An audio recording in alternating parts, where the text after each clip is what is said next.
Hello, I am your everyday average Jonathan. Join me this week as I turn this and this into this, the left-handed gauntlet for the suit of armor belonging to the Witch King.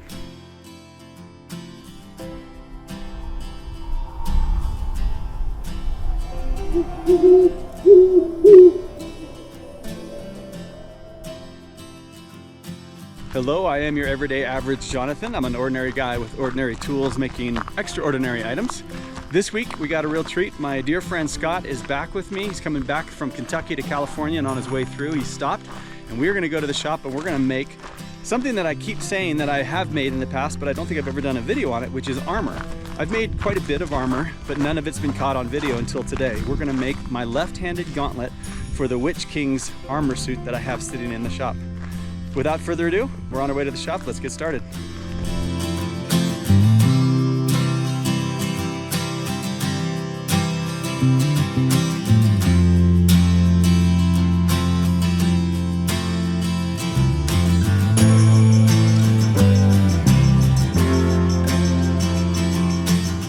What an immense pleasure to have my dear friend Skott back in my home. And here he is making a sketch. I would love watching him draw. I used to watch him draw when I was a very, very young lad. And I asked him to draw the mock-up for the left-handed gauntlet, which will be for my Dread Warlord's armor suit. And here is the first mock-up that he made, and then here is a more refined rendition of it. And off to the shop we go. Now this is the first time that he has seen the sword that I made for him about a month ago. One of my all-time most cherished builds that I've done. First time he's seen it, first time he's laid hands on it. I fought this man many times as a youth, all the way up to about 18 years old. We sword fought in large groups, we sword fought individually. He always beat me. He was just a much better sword fighter than I was. So watching him come back and wield the weapon that I built for him brought back memories. I asked him to give me a little tutorial on shaping what would become the thumb for my gauntlet, and just watching his ease of use with the hammer, the rhythmic nature of the hammer blows. Listen to this.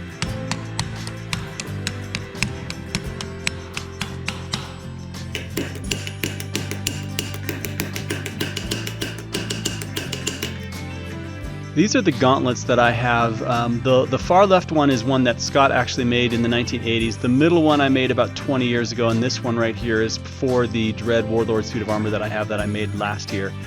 And I'm going to go find the templates for parts of that to reuse so that I can match them as best as possible. My box of templates has all sorts of interesting designs in it. We did find the cuff at least, and I think that's the only part that I kept, which is interesting. 16 gauge steel, as you'll hear me talk about a lot here, is very thick steel to be making something as intricate as a gauntlet. But it is the aesthetic that I'm going for that Dread Warlord suit. I love watching people come into my shop, use the tools that I have, use the implements that I have, especially when they're so proficient. I'm not certain that Skott had ever used a swage block here. He may have, but we got to put this to use pretty well. This is the cuff. It looks sort of like Batman's emblem almost, but once you see that it gets shaped here, it'll make more sense. Now Skott, in the meantime, was making the center knuckle portion, the main portion that's going to fit over the first set of knuckles. And he did fluting, he did little rivets for the knuckles to be shaped in, and then he also gave them these interesting, almost dented or spiked protrusions up off of the top of the knuckle. Here I am just wrapping over, curling over the lip of that cuff. And now this is the thumb portion of the gauntlet. It's going to match the other gauntlet that I have that I just designed of my own aesthetic. I'm also making more fluting here. I just dislike fluting tremendously because it's so much work and it's just me being lazy. But here's the various portions to the thumb, the various pieces to the thumb. They're going to be fastened together with that leather strap that you see there. And I'm not going to use a glove underneath this like I did with the right-hand gauntlet. The glove is part of that gauntlet. This is just going to go over the top of a glove. It is truly a mitten-style gauntlet. The thumb looks good. It's very functional. It came out great, I think. That's the right-hand thumb, and I wanted to make sure I matched that hinge and that little gear-looking piece here. I love making hinges. So here I am just going to take two pieces of metal and start to make the hinges out of each that they nest together and fit together. This is a really fun process. It goes fairly quickly, and then you can see how it's performing within short order.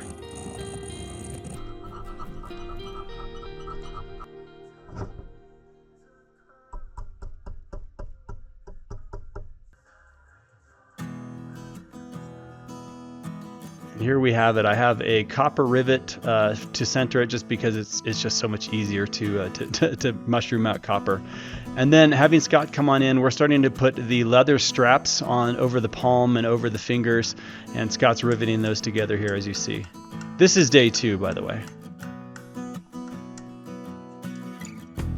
Now the thumb apparatus, if you will, is ready to go. I just need to rivet it on with a single peened rivet, and it serves the purpose. It certainly looks the same as the one that I've done before.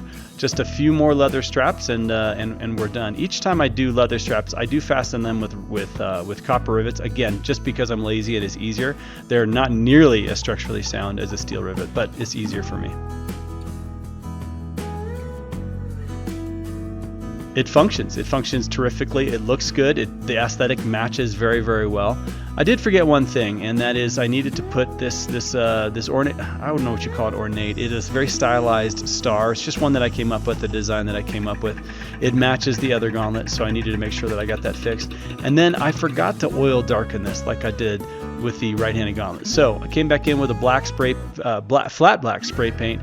Then I'm just going to abrade off as much of the fissures in the valleys and the fluting, put some oil to it, and it really looks very similar in nature to the other one. You can see a slight difference, but not much in all. Putting a little bit of a test to this, I made sure my daughters were really close by as I was swinging weapons and wearing armor, but again, it works well. It fits well. The mitten style is something that is always appealing to me. I have, of the 4 gauntlets that I have, 3 of them are now mitten styles. And I'm not certain I'll be making gauntlets anytime soon again, because they're just such a labor. This little flap underneath is Skott's idea, just another sort of feature where it can be articulated slightly to move with the wrist or a piece of armor underneath. And here the 2 pairs are. The Dread Warlord has one gauntlet that serves for the sword and one that serves to be the support hand or under a shield. It doesn't have the spikes or the hooks, and that's by design. Here's the final product. It looks good. Again, those fluting, those ribs, they look really great. I like the way they turned out.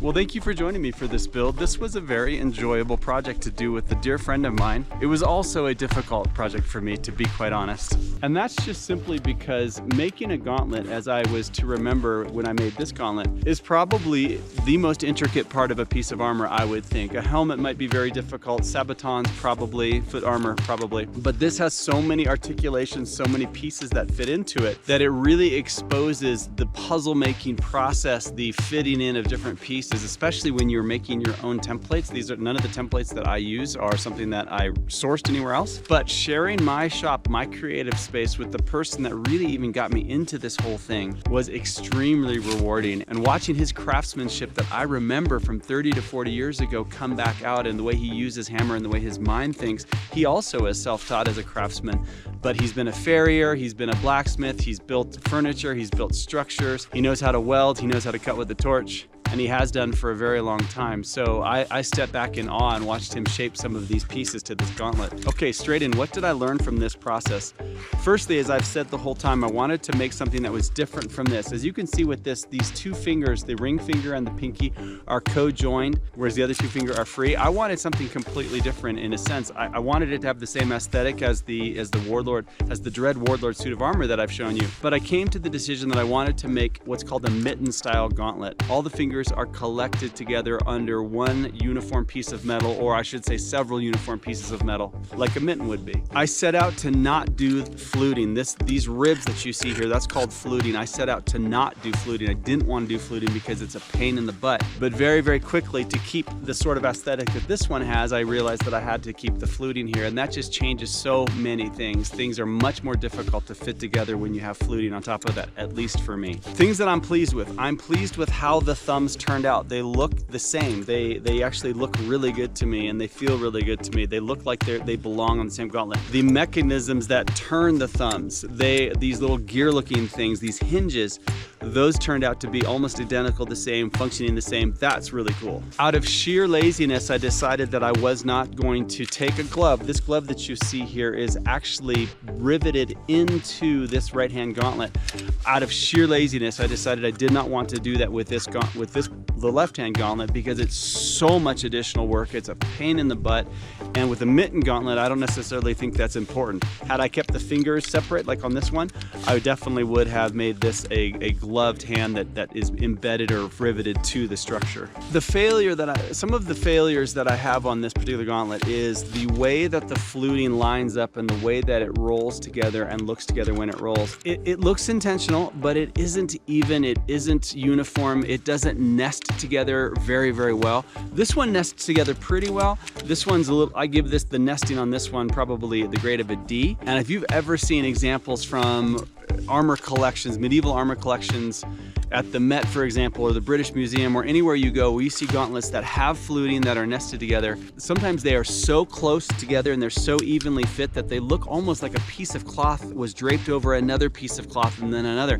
And it's metal and it functions and it moves so evenly and so flawlessly. As a self-taught blacksmith and self-taught armor maker, the articulations that they have there are escaping me entirely. Other than that, this completes something that I've been avoiding for a long time because it's so difficult, but this will complete the entire upper half of the body for my Dread Warlord's suit of armor. My intention is to make a lower body set of legs and sabatons for this suit of armor. It'll also be fairly stylized, but within the next year or two to have the full suit of armor that I can then go around and scare people on Halloween or wear somewhere. But I think doing leg armor, although it's very large pieces of metal and the articulations don't necessarily need to be as precise, I'm avoiding it in my mind because everything I do, because I use 14 gauge and heavier, just seems to be a real chore. And that is the last thing that I wanted to get to. As I've mentioned all along, these are 14 gauge. That is extremely thick for gauntlets. Most of the time, gauntlets are going to be 22 gauge steel or even thinner metal because they are so intricate and the shapes are so defined, and it's not something that necessarily needs to be heat treated the same way potentially as a breastplate or a helmet. And if you think about all this weight that I'm swinging on the ends of these hands, this is a lot of weight. Out of pure curiosity, I'm going to go ahead and weigh these and just see what they weigh, and I'll put that in the notes section below here. But they're very, very heavy. Again, a Dread Warlord could use them, but a human combatant like myself, these would be the most tiring things to be swinging around with any sort of weapon, no matter if it's light or, God forbid, if it's actually heavy. Your arms would get so tired, and you'd become extremely burly in wielding these after a while. But I think armored combatants would err on the side of certain pieces being lighter, gauntlets being one of those. Interesting to note that in the past I have sword fought. I have fought with wearing armor, and with the light armor that I had from many years ago, extremely thin, I have taken some massive blows to the hands, to the shoulders, to the chest, to whatever. I mean, massive blows, and they barely registered. So having the metal that I use for all of my armor be 14 gauge, it's just aesthetic. I want it to look otherworldly. I want it to look something to look formidable and fearsome. All right, that's it for me this week. I keep threatening that I'm making Christmas presents, and I am making Christmas presents, but join me next week while I finish not one, but 2 frames, picture frames of sorts that are going to go out for this Christmas as gifts. A big, warm, loving shout out to my friend Skott, who came by and helped me with this. It improves my world tremendously when I have people come over, and of course my dear old friend Skott. I'm just a much happier, better human being that he was in the shop. He's no longer here. I'm now lonely again, but onwards and upwards. If you like videos like this where you see whimsical creations, fantastical creations, weapons, armor, novelties, practical items, please look at my channel for other builds where I take on pieces of art and expressions like that. Until then, God bless. Have a great week.